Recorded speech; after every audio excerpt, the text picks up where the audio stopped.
Hello and a warm welcome to everybody online. My name is Erol Gaillard and I'm a respiratory pediatrician working in Leicester in the United Kingdom.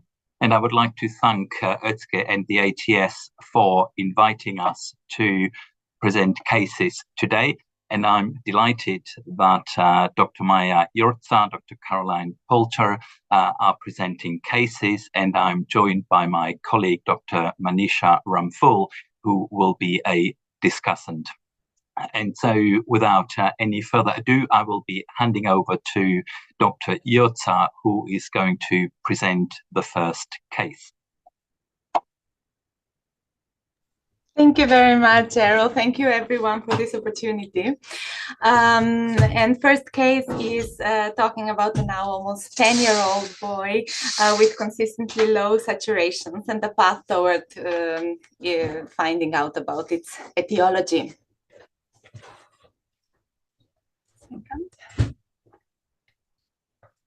So basically, the 8-year-old boy was referred to us by the cardiology team because of his persistently low arterial oxygen saturations with no apparent cardiac cause. He has namely been extensively already investigated and followed up in the cardiology team. On examination, there was nothing remarkable to see or to find. There was no respiratory distress, no digital clubbing. His observations were stable, and the only thing that was abnormal was his borderline saturations, which were mainly between 90 and 94%. The past history of our patient is shown here. You can see the timeline of his life. He was born in 2015 at term, 39 gestational age, uneventful pregnancy, nothing special, no respiratory support needed in his neonatal time. The family was reporting some pallor and some peri-oral cyanosis episodes while he was crying or drinking, and on auscultation they found some soft heart murmur.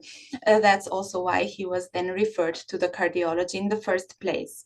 Later on, when he was growing in infancy, there were some blue mottling episodes that were always self-resolving, and he was also from time to time intermittently going limp after being very active. Again, no loss of consciousness, self-resolving, otherwise fit and well. When he was later growing up, he did report himself having some infrequent short lasting palpitations, and he was also getting more tired than peers on exertion. He then, when he was in his school age, reported being more breathless, had some nocturnal symptoms as well, with snoring and restless, sleepless nights, and being generally a boy with lower energy, reported by his mom. This is a child who has only had 2 short hospitalizations in his life, one when he was 1 month old for some bloody stools that were attributed to anal fissure, and then later in the age of 4 years for dental extractions under general anesthesia. During this hospitalization, he remained hemodynamically stable all the time. However, lower saturations between 91 and 93% were noted where he needed some oxygen support. But this was explained, so to say, by the effects of anesthesia postoperatively. Generally speaking, he was thriving, he is thriving. He had some lower respiratory tract infections earlier in life for which he needed oral antibiotics. And he also had, as required, salbutamol due to suspected asthma and this breathlessness, occasionally reporting dry cough, but no problems with prolonged wet cough or other issues. He had no medications, taking no known allergies, and his vaccines were up to date. Also family history, nothing special aside from his mom having asthma. In view of his previous investigations in the cardiology. As I mentioned before, he has been extensively investigated. So he has had several ECGs, and in them at rest, there were some delta waves shown with ventricular pre-excitations. There were also several 24-hour tapes done where no supraventricular tachycardia was seen or other abnormalities. Echocardiographies were also normal in aspect of the normal function, the normal filling pressures. However, the only abnormal thing that was seen was the left-sided superior vena cava that was draining to the coronary sinus. The team then, because of the low saturations, were prompted to perform also bubble echo, that where they wanted to check whether there was any mixing of oxygenated, deoxygenated blood, and they were expecting to find some shunting. However, this was also negative, so no right to left shunting was found. And because of the new symptoms of breathlessness, they also did cardiac exercise test, which was basically normal in terms of effects of exercise on his measurements. The only thing again was rather lower oxygen saturation that did not drop significantly during exercise. So basically they found no cardiac explanation, and that's why they referred the patient to us. So just to summarize so that we know where we stand, we have an 8-year-old boy, we have persistent borderline saturations, clinically well, fit and well, no other pathologies, and previously extensively investigated by cardiology for right to left shunt or for searching for a reason for his issues and problems. So what did we do in our team? The respiratory imaging showed no abnormalities that would explain low saturations. As you can see on this picture on the right side, the X-ray is basically normal, lungs are clear. We also later performed CT thorax that was essentially normal. Here we were searching for any interstitial lung disease, and there was no to be seen. And he also underwent asthma diagnostic pathway to be sure that there is no obstruction. So spirometry, as you can see on this graph, showed no obstruction. The bronchodilator reversibility was also not significantly increased. And we can see that also in the numbers here shown. So percent predicted, everything was fine. Later on, we did exercise-induced asthma testing, which also showed no evidence of exercise-induced bronchoconstriction. And then the challenge test, which was normal because he did not drop in his lung function even to 20% with the methacholine given. So no evidence of asthma diagnosis at the end of the asthma diagnostic pathway.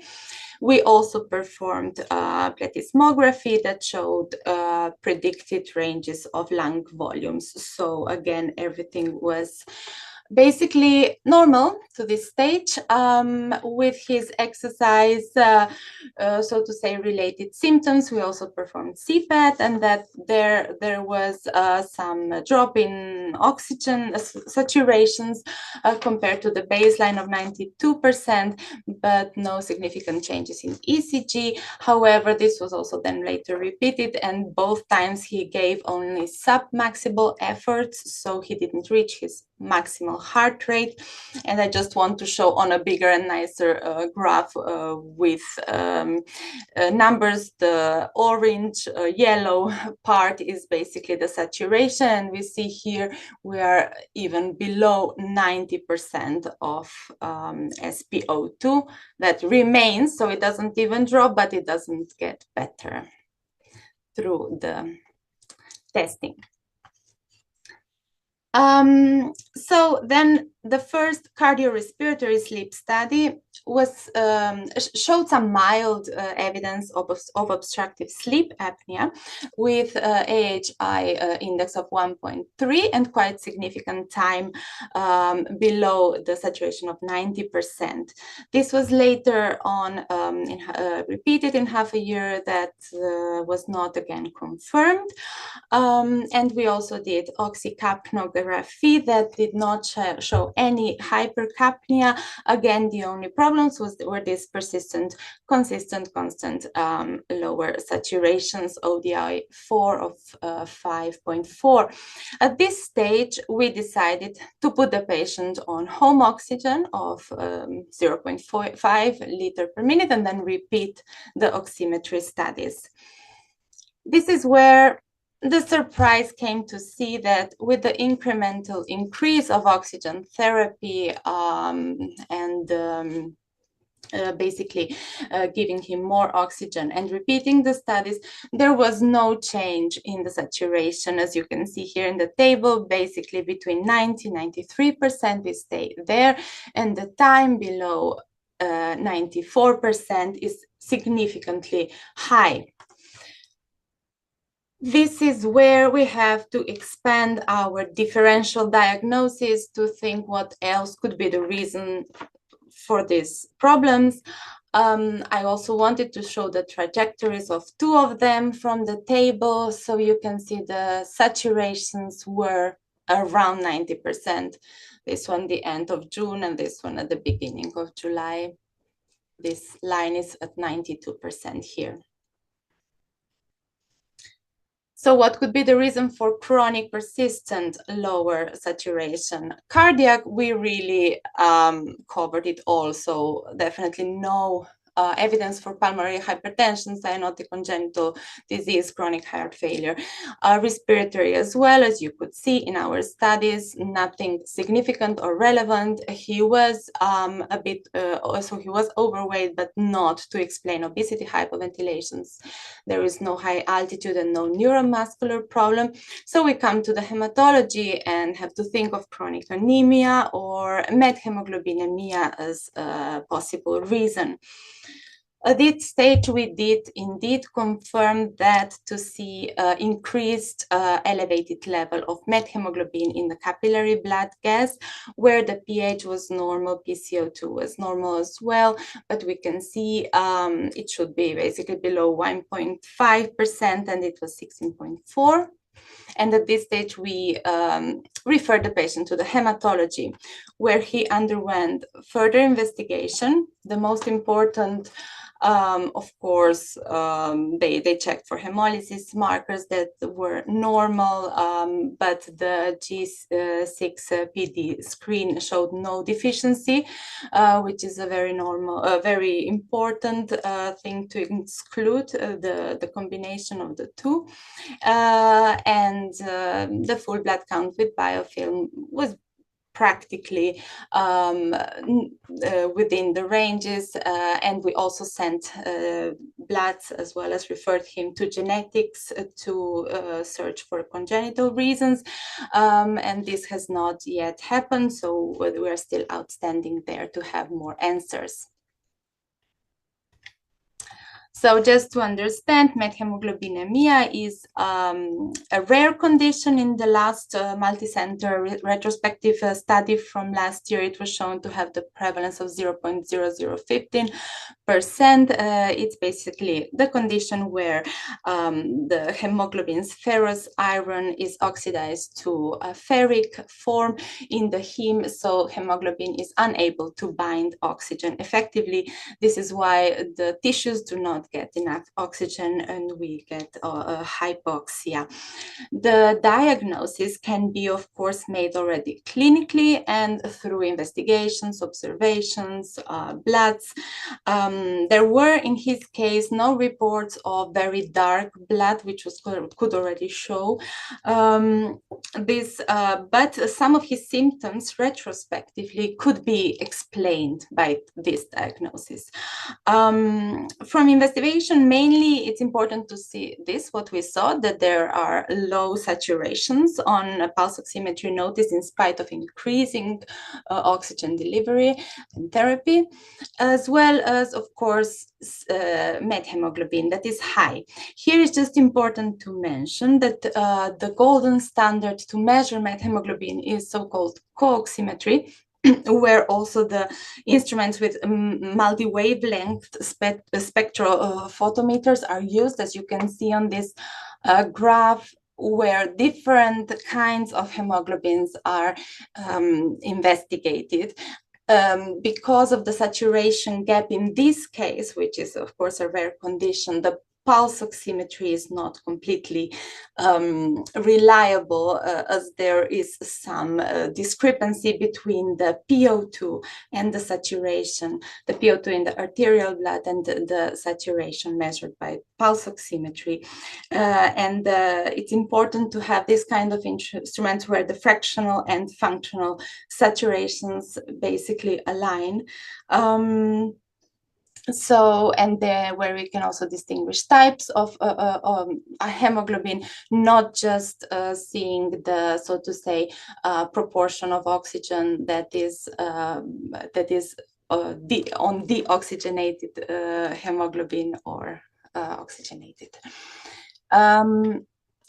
In terms of the symptoms, we were in the range of 10 to 20%. He had maximum 90% of the methemoglobin found. We can see some cyanotic skin discoloration. Also, he did report some of the dizziness and some of the respiratory issues, but they can be lethal. They can be also life-threatening the higher the methemoglobin is.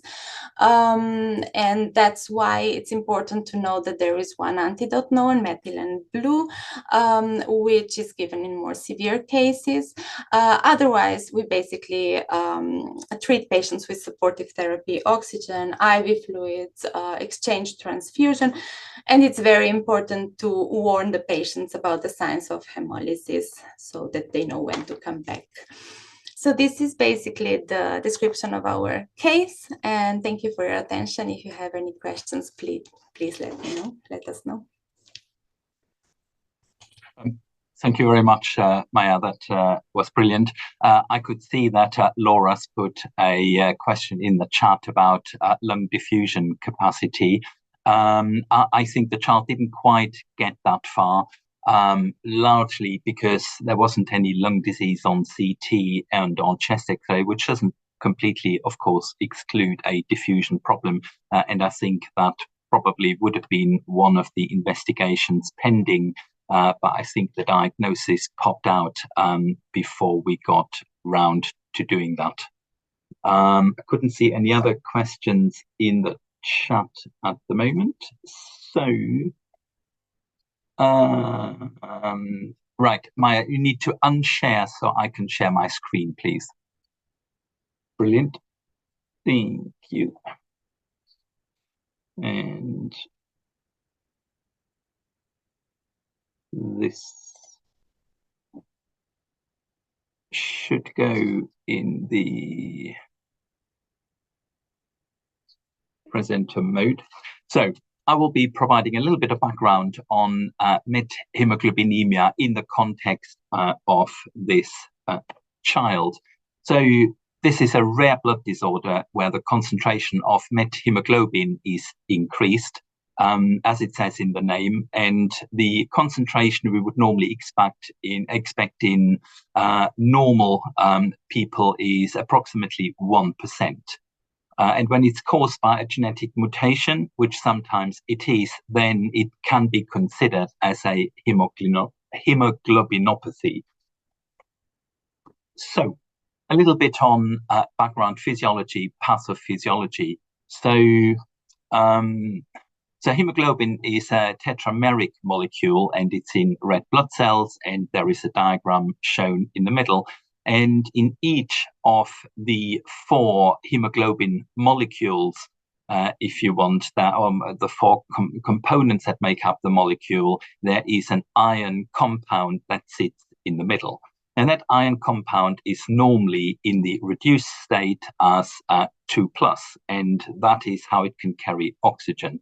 But of course, red blood cells are based in oxygen all the time, and therefore there is quite a lot of pressure for the iron to be oxidized, and that essentially puts it into the methemoglobin state. So we really don't want that because methemoglobin cannot carry any oxygen. So we need mechanisms that basically takes it back to normal hemoglobin. And that is shown in the top left panel. The key enzyme that is in red blood cells is the cytochrome B5 reductase.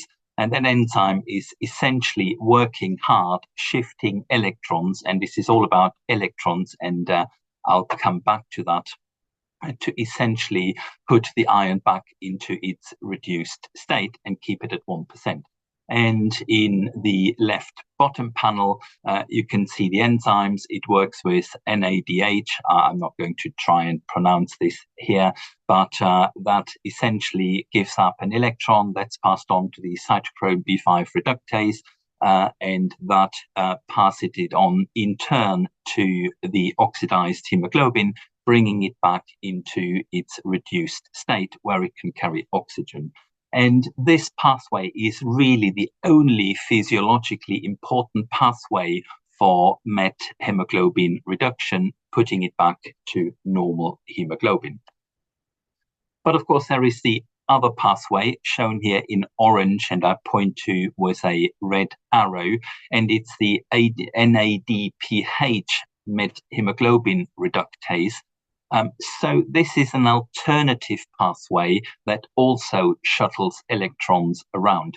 The thing about this pathway is there is usually no electron acceptor within the red blood cells to accept the electron from the NADPH to pass on to the oxidized iron, and therefore this pathway really plays a very minor role in vivo. However, when there is a problem with methemoglobin, and we've already heard methylene blue being one of the treatment options, then this pathway suddenly becomes very important, because methylene blue is the one that can accept the electron from the NADPH, and therefore this is the mechanism that will reduce the oxidized back to the reduced state. So what are the causes for methemoglobinemia? Well, there are 2 really. One is congenital, and this is quite rare. And the second form is an acquired form, and this is much more common. When I say much more common, this needs to be seen in the context of an overall really rare disease. So the congenital deficiency is really, the genetic component is mostly or all of it related, well, nearly all of it related to the cytochrome B5 reductase. And that particular condition is autosomal recessive. It is really rare, and you can't find any actual numbers in the literature to quote incidence because it's so rare. Sits on chromosome 22. A number of mutations have been identified. And the key is there is a type 1 and a type 2. And the type 1 accounts for 90% of patients, so it's much more common, and the type 2 for 10%. So what's the difference?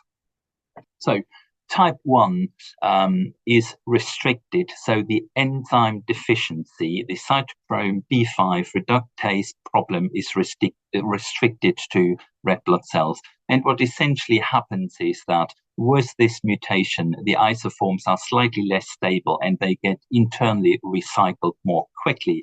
And that essentially depletes the quantity of the enzyme that's available. And since there is energy and time involved to reproduce, they're essentially running at a slightly lower level. And the affected patients, they have usually a methemoglobin concentration of around 10%, which is very much compatible with life. They are sometimes showing signs of peripheral cyanosis, but they don't normally have any other clinical symptoms. And if you remember, the child presented went through life the first 8 years. There were subtle problems with low saturations, but this child otherwise clinically was effectively fairly normal. And then there is the more sinister type 2 deficiency, and that's 10%. And the problem there is that it's generalized to all cells in the body, not just red blood cells.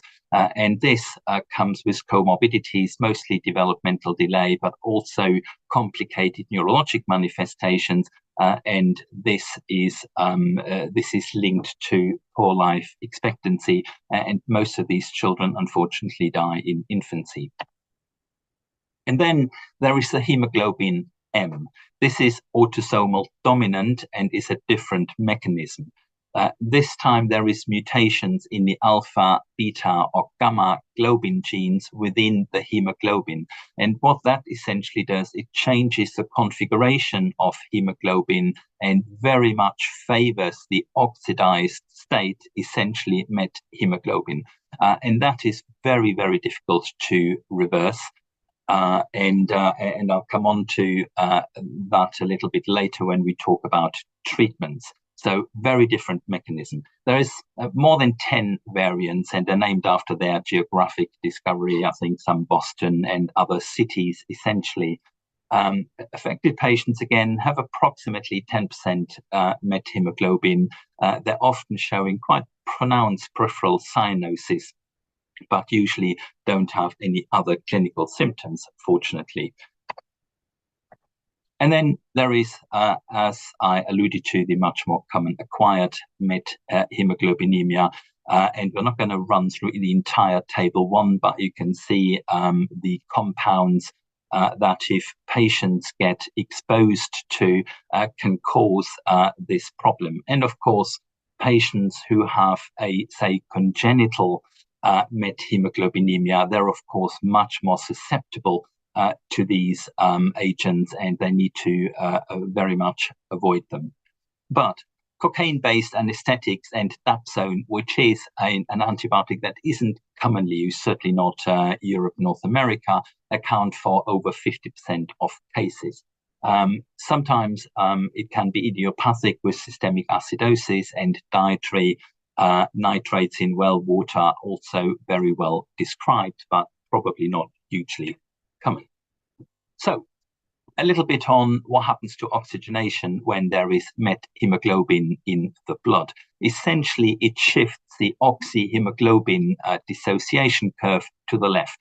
And what that means is that less oxygen is given up in the peripheral tissue, essentially causing tissue hypoxia. And the reason is not only that it's the methemoglobin that cannot carry any oxygen, but also the oxygen bound to normal hemoglobin when there is lots of methemoglobin around is much more tightly bound. So even the oxygen attached to normal hemoglobin is hard to give up in the peripheral tissue. And that's really important. Quick word around diagnostic, again, around this child. A child presented with borderline saturations. I think sometimes in the records they went up to 94 and maybe even 96, which I think caused part of the problem because it seemed to be in the normal range at times and didn't always seem to be in the low 90s or even high 80s. But really the first test, if there is unexplained hypoxia, would be to give oxygen and to see if that increases the oxygen saturations. And when that is not the case, then this has to be considered. And the other alternative, well, there is several alternatives, but maybe a more common one would be a cardiology. Hence, I think this child ended up with cardiology who were looking for a right to left shunt to explain the problem. And then the key test is to look at arterial oxygen, to do an arterial blood gas and look at the oxygen tension. Because whilst the oxygen saturations are often on the low side with this condition, arterial oxygen tension on an arterial blood gas is actually high. And therefore, there is this oxygenation gap that helps to make the diagnosis. So treatment options very quickly. So type 1, type 2, well, monitoring is usually only required for the children in type 1, avoidance of triggers, and then the methylene blue and vitamin C can also be used. Neonates who have methemoglobinemia, when they are picked up and there's more than 10% enzyme, more than 10% of the methemoglobin, then they probably need some treatment because the enzyme activity in the red blood cells we talked about is lower in the first few months of life, 50 to 60%. So they're more susceptible to the problem because they have less capacity to produce it themselves. IV methylene blue, in very severe cases, placement in hyperbaric oxygen chambers can be done. And type 2, we already talked about, can be treated in a similar way, but of course there is additional comorbidities and a short life expectancy. Acquired methemoglobinemia, I'm not going to go into any great detail here because the treatment is essentially methylene blue, ascorbic acid. They are really the mainstay that can be given to treat this condition. However, beware of G6PD deficiency, and we talked earlier about the electron shuttle mechanism and the NADPH pathway that isn't important so much in vivo, but becomes really important when we're starting to treat with methylene blue. And all I will say is that we need the G6PD pathway to pass electrons on, and it gets shuttled across to the methylene blue and then essentially to the hemoglobin to lead to the reduced state. So this is really important. So patients need to be screened for G6PD because two reasons. Well, the first reason is the methylene blue is unlikely to work. But secondly, it can also cause additional hemolysis, which is really not helpful in that situation. Hemoglobin M, usually not life-threatening, no treatment required. And unfortunately, due to the very different mechanism, this is the difficulty with the hemoglobin that is ill configured as a result of point mutations. The methylene blue or ascorbic acid, the vitamin C, will not work. Right, this is what I've got about methemoglobinemia, and I'll quickly check the chat if I can, if there's any questions. And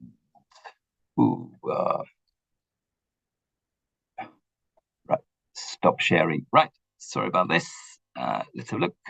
Nothing in the chat. Okay, so, well, I'm delighted to hand over then to Caroline Poulter, who will present the second case. Thank you very much. So I'm going to move on and discuss our second case, which is a slightly different story and chronology. Thank you. Now it works. So I'm going to discuss a young person who was known to our bronchiectasis service. I'm going to speak particularly about a particular part of her clinical journey over the last kind of 6 months, focusing on her respiratory progress post-transplant. So the case is of a 14-year-old girl with a genetic diagnosis of an ATPR3 gene mutation. And that's a relatively recently described sort of inborn error of immunity. Prior to that, she'd already had diagnosis of a motor sensory neuropathy and immune deficiency, which were both felt to be explained by the finding of this ITPR3 gene mutation. She unfortunately developed EBV-driven lymphoproliferative disease, felt to be related to her immune deficiency with some CNS involvement. Alongside this, she had diagnosis of seizures, which are relatively well controlled on single anti-epileptic therapy, as well as non-CF bronchiectasis, hypermobility, some mild learning difficulties, mild scoliosis, and asthma. So in terms of this patient's respiratory investigations, prior to her transplant, when she was being managed by the bronchiectasis service, she'd had a bronchoscopy in 2017, which showed structurally normal appearances of her airways, and she isolated Haemophilus influenzae and strep pneumoniae from her lavage. She'd had a normal sweat test excluding CF, and she had a CT in August 2022, which was prior to transplant, showing some mild linear atelectasis in the lingular and right middle lobe. This did show improved appearances compared to a previous CT from 2016. So because of the diagnosis of her EBV-driven lymphoproliferative disease, she went on to have a stem cell transplant in September 2023 with an unrelated but matched donor, and had an initial fairly straightforward course post-transplant and was discharged home around a month later. That wasn't performed in our centre, and I'll explain the sort of relevance of that later on. Post-transplant, in terms of initial respiratory complications, she isolated Pseudomonas in December 2023, which was her first isolate of that, and she was managed with ciprofloxacin and nebulized colamycin, and initially eradicated that but re-isolated the year after, and so was commenced on long-term colamycin. So in terms of investigations, post-transplant as her baseline before she became more unwell, this is a chest x-ray before sort of post-transplant, showing some mild linear atelectasis, but no significant parenchymal changes that can be seen on there. This was her baseline lung function, really showing a mixed sort of obstructive and restrictive pattern. So in terms of the more recent concerns, so as I mentioned, initially she seemed to be making good progress post-transplant. She hadn't had any unplanned admissions to hospital with pneumonia or respiratory symptoms. But there was developing concern about a downtrend in her lung function, as well as persistent symptoms of breathlessness. She had an overnight oximetry study at home, which showed low baseline saturations, which I'll show in a second, and ultimately was admitted to hospital with predominant symptoms of fatigue, dry cough and breathlessness, drop in her lung function and overnight hypoxia. And this was her overnight oximetry study performed just before that admission, showing at low baseline saturations around 90%, which are demonstrated on the trace here.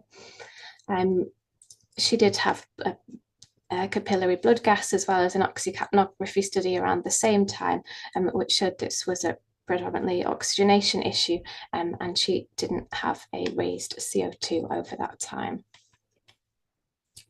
During the admission, she had an overnight cardiorespiratory study, which was performed in air, and showed a mixed picture, but predominantly central events, with an AHI of 16.7, and again, low mean saturations of 93%. And significant time with saturations less than 90.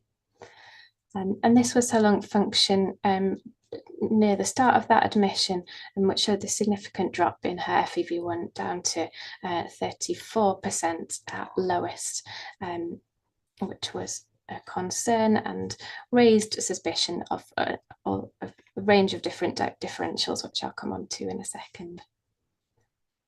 Because of the concerns on her cardiorespiratory study about central apneas, she also had a repeat MRI head, which showed stable appearances compared to previously, with some left frontal lobe changes, which had been seen on an MRI from earlier in the year, and so didn't explain a central CNS cause for her central apneas. She also had a repeat CT without contrast, which was in September, so just around the time that she presented. And there are a number of changes on there. So some mosaic attenuation that was seen, some areas of bronchial wall thickening, and particularly in the right upper lobe, some patchy infiltrates. And they were described by our radiologist as non-specific, related to inflammatory change, which could be viral in nature. So in terms of microbiology over that time frame, so when she was first admitted, she was found to be positive for SARS-CoV-2 and actually continued to be positive for that, although with declining viral titers over a sort of a 3-month period. She was also found to be rhinoenterovirus and later positive for coronavirus.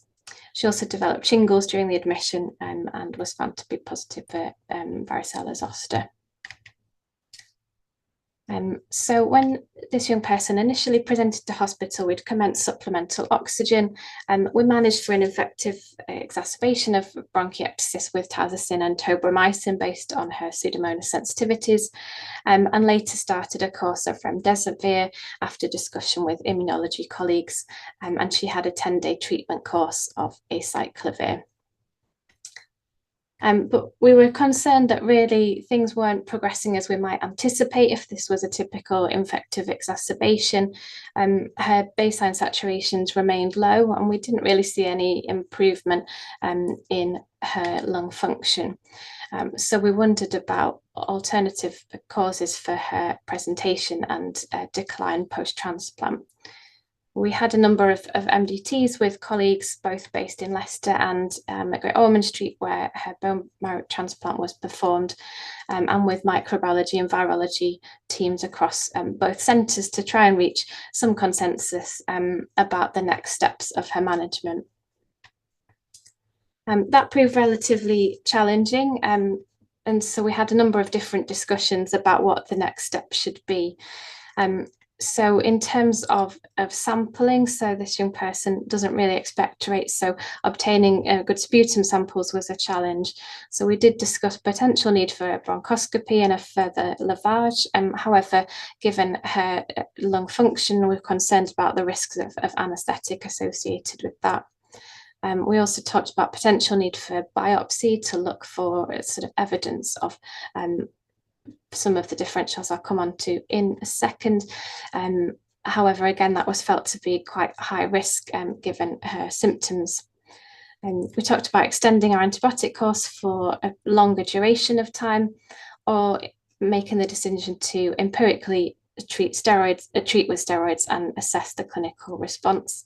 And ultimately, that was the decision that we made to start her on a pulse of IV methylprednisolone.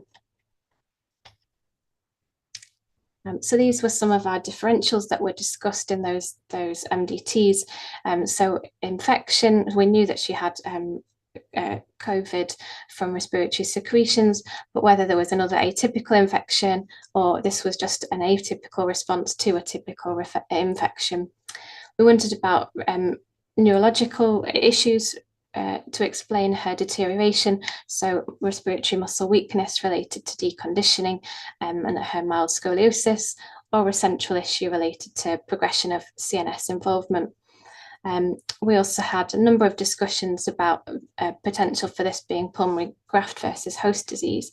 And based on her clinical presentation with the lack of response to antibiotics and the CT changes, as well as the pattern of her lung function, that was ultimately felt to be the most likely cause of her deterioration. We went on to start her on a pulse of IV methylprednisolone, which she started in October and has continued on monthly pulses since then. Alongside that, she was also started on IV immunoglobulin, and we did discuss potential for additional immunosuppression with something like cyclosporin, but given that we hadn't had a biopsy diagnosis and the concern about this still being a chance of this being related to ongoing infection, decision was made not to commence that and assess the response to high-dose steroids. In terms of progress, so this is a more recent oximetry study after 3 pulses of IV methylprednisolone, and you can see that her mean baseline saturations have normalised, and this was performed in air.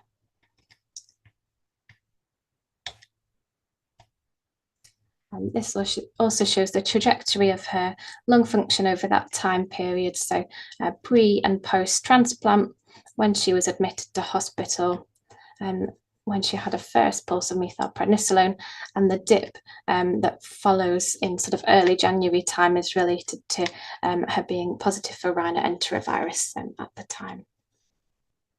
So in terms of ongoing progress and management, as I mentioned, she's continued on monthly pulses of IV methylprednisolone, and we've been optimizing things to prevent infections with long-term antibiotic, antifungal and antiviral prophylaxis.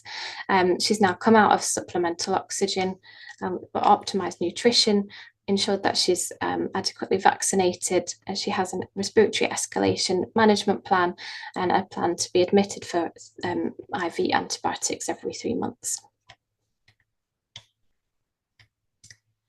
So in terms of discussion points raised by this case, which I'll hand over to Dr. Ramphul to discuss further, but some of the things we talked about are the modalities that we might use to assess for causes of respiratory deterioration post-transplant. And now there's a helpful ATS statement on post-bone marrow transplant assessment for respiratory teams, which I think we'll discuss further.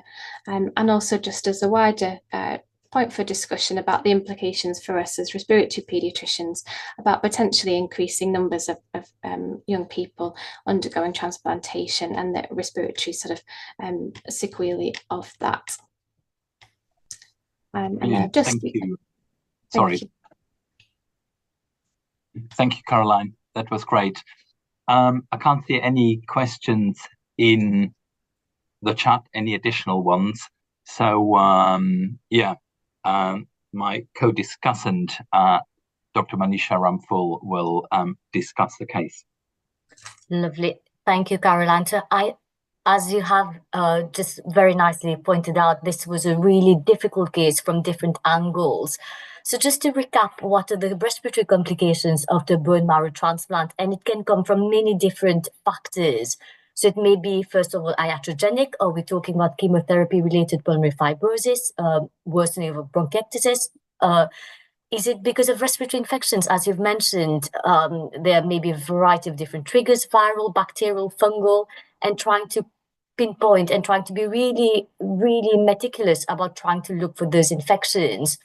If a child does have a decline in lung function with patchy infiltrates on the CT chest, but the infective organism is found, sometime after bone marrow transplant, we may be considering a diagnosis of idiopathic pneumonia syndrome.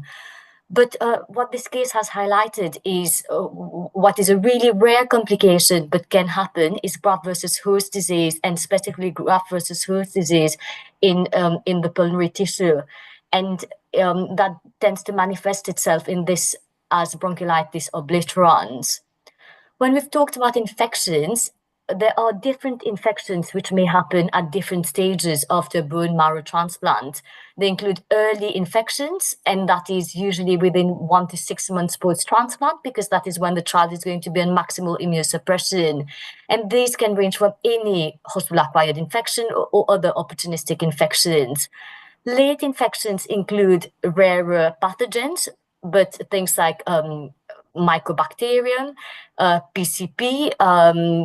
If we look at fungal, we are talking about invasive aspergillosis, or that third category at any stage, things that can be the culprits, especially viral ones. So we need to have a really high index of suspicion to look for them, so CMV pneumonitis and other common viral and bacterial pathogens.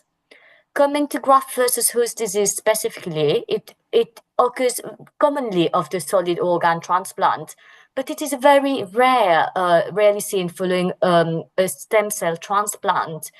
The way that it's thought to work, it's because the donated cytotoxic T cells attack the host as they recognize that the recipient cell are foreign. The risk of developing graft versus host disease is greater if there is an antigen mismatch between the donor and the recipient. And it can affect many organs from the skin, the eyes, the GI tract, and the lungs.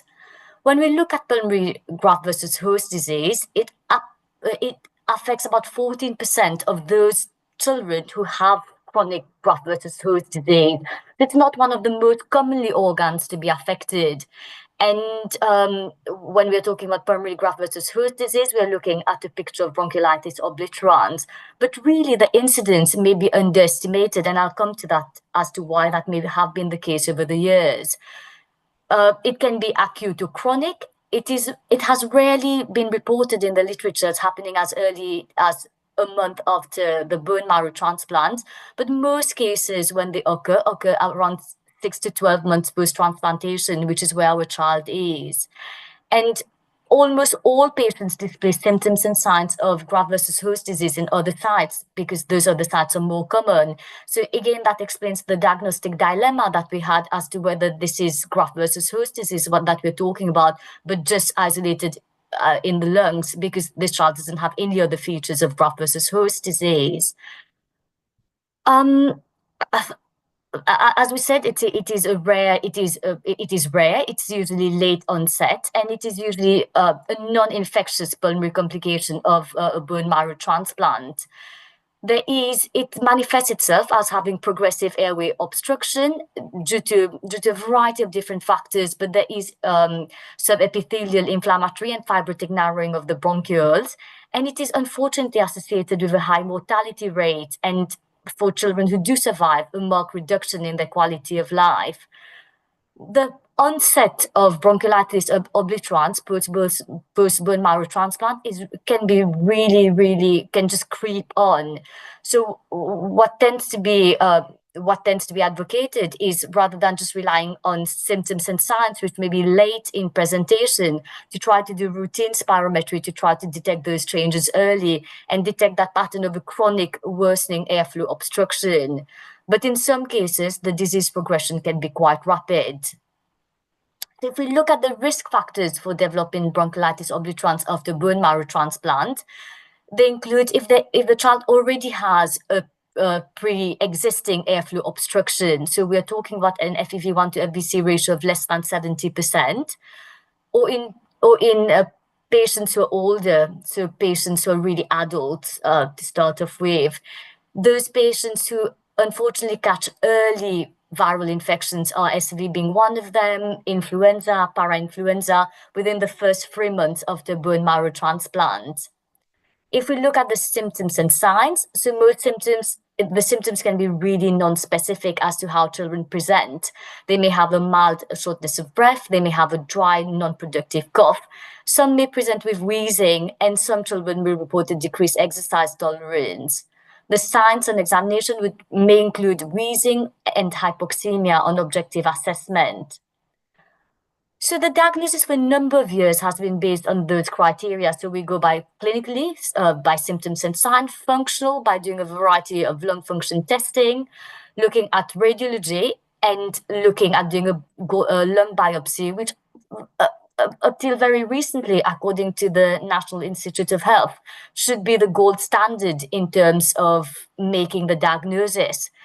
But it also recognizes that parenchymal involvement may be patchy, and a transbronchial biopsy has a very small yield. So ideally, we are talking about a transthoracic biopsy from 2 sides, which in a child can be quite, comes with its own risks, especially in a child who is not very stable.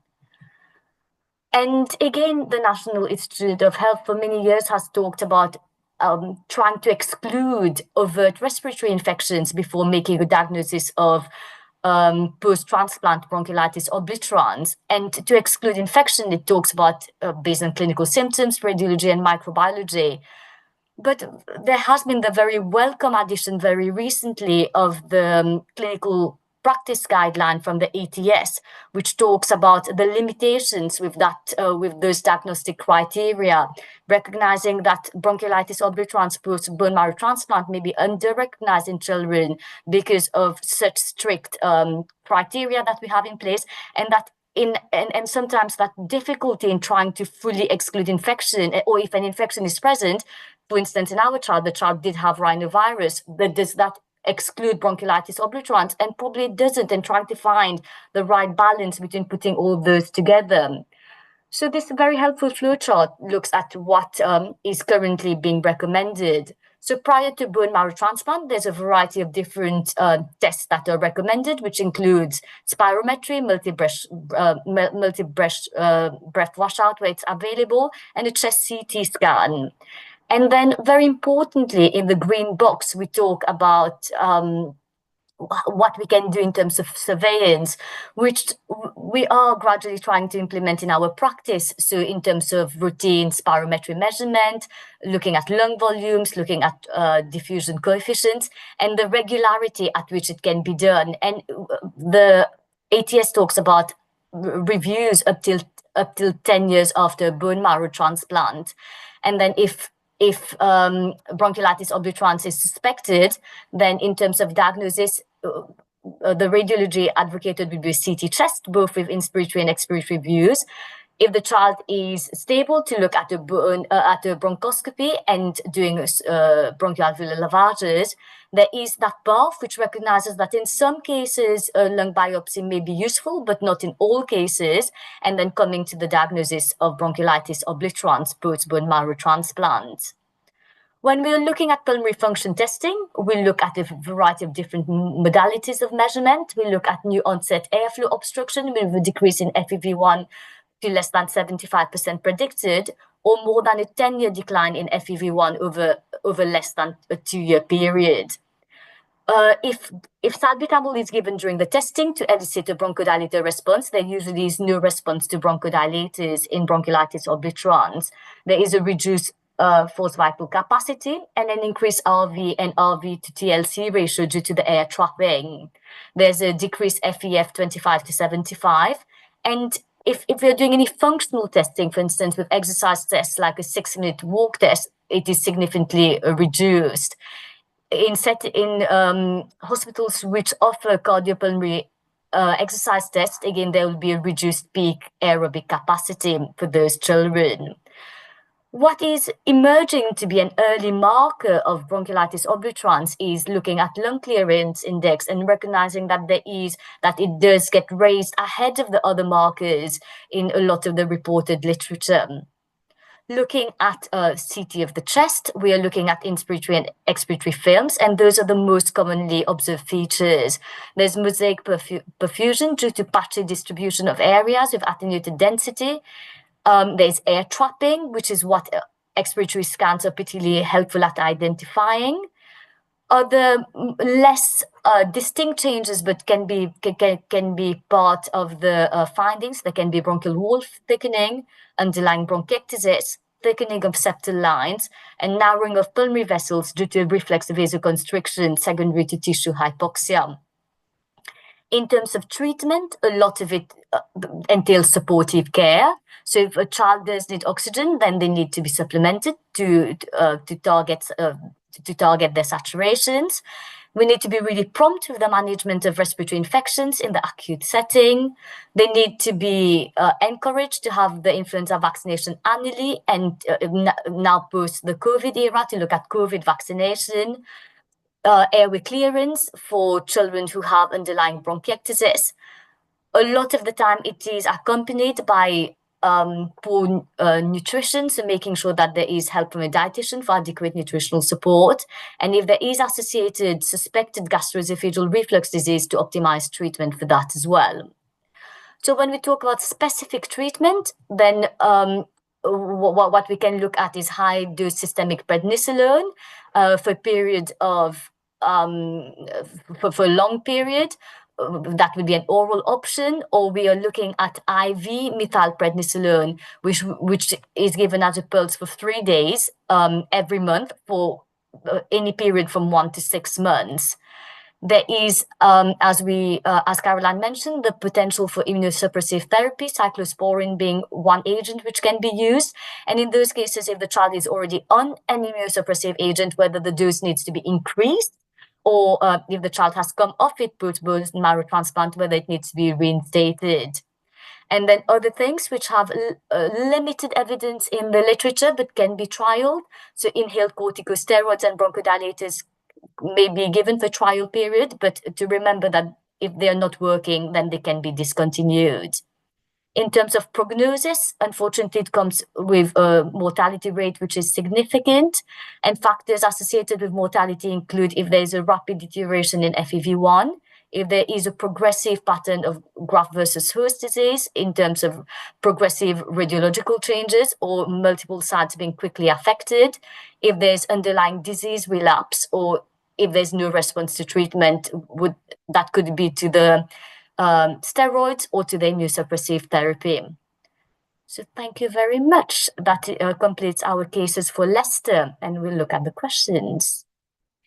That's brilliant. Thank you, Manisha. A couple of questions raised and comments by Laura and by Mario Soto Ramos around the timing and the need to do more lung function testing around procedures such as chemotherapy, organ transplants, or in this particular case. And I hope we can run a minute over just your brief thoughts on the the frequency and the timing. I do agree. Thank you, Laura, for the comment. I think as a team, as we are having more and more children come to us post-transplant, we are recognizing the need for more frequent PFTs, and again working closely with our oncology colleagues in terms of achieving that. But yes, I do agree, and looking, as you're saying, at other modalities as well, including diffusion studies, and when we do them. So thank you. Brilliant. And so in the interest of time, I would like to thank everybody online who was following these cases, for listening and for your comments. Again, I'd like to thank Özge and the ATS for inviting us to present cases, and of course Maja, Caroline and Manisha for presenting and discussing cases with me. So thank you very much, and I wish you everybody a very pleasant rest of the day.